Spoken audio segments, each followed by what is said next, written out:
पालकाची भाजी तर नेहमीच आपण खातो, पण या पद्धतीची पालकाची भाजी करून घरच्यांना खाऊ घाला. प्रत्येक घासाला तुमचं कौतुक ते केल्याशिवाय राहणार नाही आणि पोटभर ही भाजी जेवतील. चला मग लगेचच सुरुवात करूया. त्यासाठी एक जुडी पालक इथे तोडून स्वच्छ धुवून घेतलेला आहे. थोडा देठाचा भाग घ्यायचा आणि पालक जितका शक्य होईल तितका बारीक चिरायचा प्रयत्न करायचा आहे.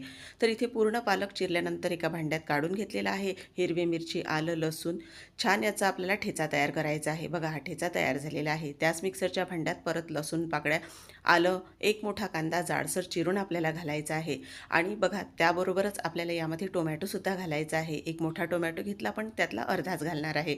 लहान असेल तर एक पूर्ण घातला तरीही चालेल. तो सुद्धा जाडसर चिरून घातलेला आहे. सोबतच थोडी कोथिंबीर कोवळ्या काळ्यासहित घातलेली आहे.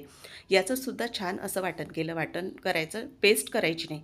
आता पालकामध्ये ठेचा, धना पावडर, हळद, त्याचबरोबर आपल्याला यामध्ये जिरे घालायचे आहेत आणि हिंगसुद्धा घालायचं आहे, चिमूट 2 चिमूट एवढा.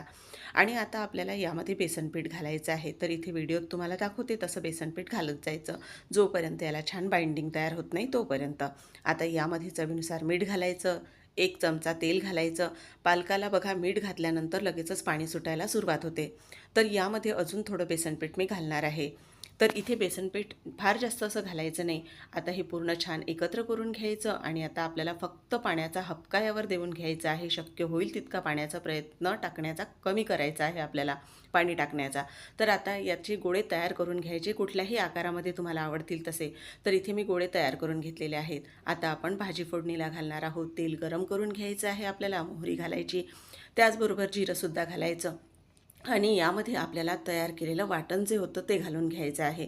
आता हे वाटण छान खमंग परतून घ्यायचं. सोबतच काही कोरडे मसाले घालणार आहोत, पण त्याआधी एक वाफ काढून घेणार आहोत.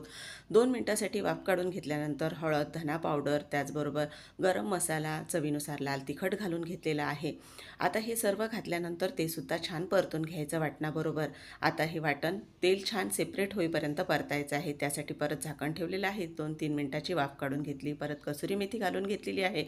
आणि तुम्हाला ही डिटेल रेसिपी जर हवी असेल ना प्रमाणासहित, तर खालील त्रिकोणावर क्लिक करा. प्रमाणासहित ती रेसिपी तुम्हाला मिळून जाईल. आता यामध्ये गरजेनुसार गरम पाणी घालायचं आहे, चवीनुसार मीठ घालायचं आहे. पाण्याला छान उकळी आली आता या फोडणीला, की आपल्याला तयार केलेले पालकाचे गोळे यामध्ये घालून घ्यायचे आहेत. तुम्ही आता याला पालक कोफ्ताही म्हणू शकता. रेसिपी आवडल्यास एक लाईक करून चॅनललाही सबस्क्राईब करायला विसरू नका आणि मस्त ताव मारून एन्जॉय करा.